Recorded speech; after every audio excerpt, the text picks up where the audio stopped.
de la politique qui est aujourd'hui mise en place par les écologistes et la manière de faire, il faut acter un fait. Ils sont dans l'urgence. Alors non pas l'urgence climatique qui est leur argument d'autorité préféré pour imposer leurs décisions et leur vision du monde à leurs opposants, mais quelque chose de beaucoup plus trivial, une urgence électorale, je serais tenté de dire, parce qu'en 2026, rien ne leur garantit de conserver la ville de Lyon ou la métropole, vu qu'il commence à y avoir une opposition dans les populations, une prise de conscience que l'écologie politique, ce n'est pas que les arbres et les petites fleurs et le tri sélectif. Il y a aussi une vision de la société qui frôle le wokisme, voire qui est totalement woke. À Lyon, on a cette vision-là, voire islamo-gauchiste des fois. Donc, les écologistes ont acté une chose. Du fait qu'ils ont les pleins pouvoirs, ils peuvent passer toutes les décisions qu'ils désirent à la métropole ou à Lyon. C'est ce qu'ils font aujourd'hui. Mais il faut rendre les choses irrémédiables. C'est-à-dire qu'en 2026, il faut complexifier au maximum un retour en arrière, une déconstruction, je serais tenté de dire, de leur vision de la vie, de leur vision de la société. La première action qu'ils ont, c'est agir sur les coûts. Prenons une voie de circulation qui est transformée en espace vert. En gros, vous faites une belle bande plantée avec des arbres et des petites fleurs. C'est apprécié de beaucoup de monde. Ça réduit la circulation de la circulation, hein, voiture, transport en commun et tout le monde. Ce qui est dans la vision de la mobilité en ville, hein, pour les écologistes. Le coût du retour en arrière, c'est de la recréation d'une voirie, est 3-4 fois plus élevé que la destruction. Donc si vous démultipliez ça sur l'ensemble de la ville et de la métropole, un budget ne suffirait pas à réparer les dégâts produits par le mandat écologiste. C'est leur vision. Et en plus, petite cerise sur le gâteau, en bon politique de gauche ou d'extrême gauche, ils sont en train d'agir sur la capacité d'investissement. Donc là aussi, il y a une décroissance. On verra ça en 2006, l'impact qu'aura eu le mandat. Mais on voit aujourd'hui qu'il y a énormément d'embauches à la métropole. Vous cherchez un poste de mission avec une définition de poste assez exotique, vous la trouverez certainement à la métropole de Lyon.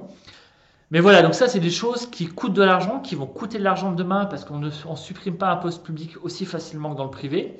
Et ça grève les capacités d'investissement futures. Et en plus, comme ils en rajoutent de l'investissement, en 2026, on risque de se retrouver avec une campagne électorale basée sur la bonne gestion et la réduction de la dette, parce que la dette aussi va augmenter. Donc voilà, ça c'est leur capacité, leur action pour rendre irrémédiable via l'argent. Et ensuite, il y a une action qui est beaucoup plus gênante à mes yeux, qui est sur l'esprit de nos enfants, sur l'éducation de nos enfants. Il ne faut pas oublier que la ville et la métropole ont la main sur les écoles primaires et les collèges. Et c'est un peu cette vision wokiste, cette vision d'extrême gauche, d'écologie politique qui est instillée dans toute action auprès des enfants. Il faut en être conscient. Vous avez l'action sur les cantines, la suppression de la viande, du cordon bleu. Vous avez ces fameuses cours non genrés. Allez, je ne peux pas m'empêcher de vous repasser cette fameuse vidéo. Alors, on continue. De base, moi, je voulais des cages de foot et un ballon de foot, mais sauf, comme par hasard, il n'y a rien. Il y a des trucs d'égout, là. Il n'y a que, je sais pas quoi, comment ça s'appelle, ça? Des copeaux. Des copeaux de bois. Ouais, et après, il y a de la terre, et après, il n'y a rien. Voilà, donc ce jeune, écoutez, je pense qu'il a raison, il voulait jouer au foot, donc il le dit. Les copeaux, c'est pas très agréable dans une cour d'école. Mais voilà, vous voyez, c'est tout cet état d'esprit et ces petites graines qui sont plantées dans les esprits de nos enfants. Il ne faut pas croire que la jolie enseigne de la ville à hauteur d'enfant voulue par Grégory Doucet, c'est la qualité de vie de nos enfants, c'est la joie de nos enfants. Non, c'est l'éducation à la vision du monde selon les écologistes de la jeunesse lyonnaise et grand lyonnaise. C'est très insidieux l'utilisation des enfants et c'est vrai que les écologistes, il faut s'en méfier. On a vu avec Sandrine Rousseau, ils plantent des graines pour le futur. C'est des trotskistes. Le temps ne compte pas, ce qui compte c'est que le fruit soit mûr un jour pour tomber dans les mains de quelqu'un qui portera leur idéologie et pourra l'instiller au plus haut niveau de la société, c'est-à-dire la présidence de la République. Mais à Lyon, d'ores et déjà, on constate des échecs et on va en parler de suite.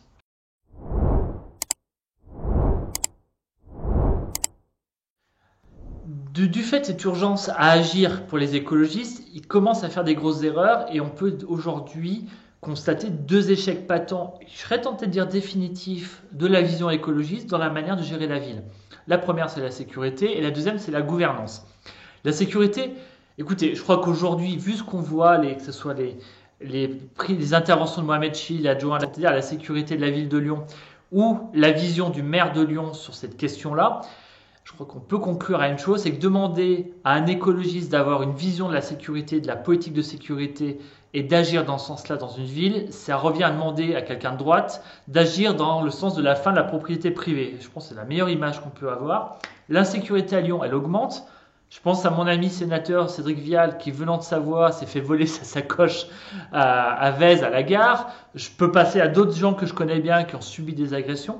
Aujourd'hui, peu de monde à Lyon ne connaît pas quelqu'un, si ce n'est soi-même, qui ait subi une agression violente ou du moins humiliante du vol à l'arraché dans notre ville. Ça, c'est un réel problème. Et bien sûr, il y a l'apothéose. Alors, je ne parlerai même pas des rodéos en presqu'île, mais l'apothéose de la sécurité, l'insécurité à Lyon, c'est la guillotière. La guillotière, c'est devenu un sujet national. On en parle dans la presse, dans le Figaro, dans la presse nationale, comme on peut parler du Jardin des Halles, de la colline du Crac à Paris, de Châtelet-Les Halles. C'est devenu une zone d'insécurité nationalement reconnue.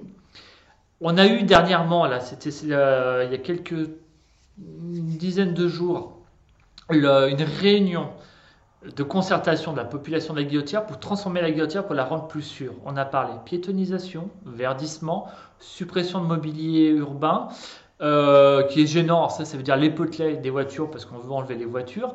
Voilà, ils ont parlé d'aménagement de l'espace pour le rendre plus convivial, plus facile à occuper par un marché clandestin par exemple, plus vert, mais à aucun moment on n'a parlé d'agir sur la sécurité.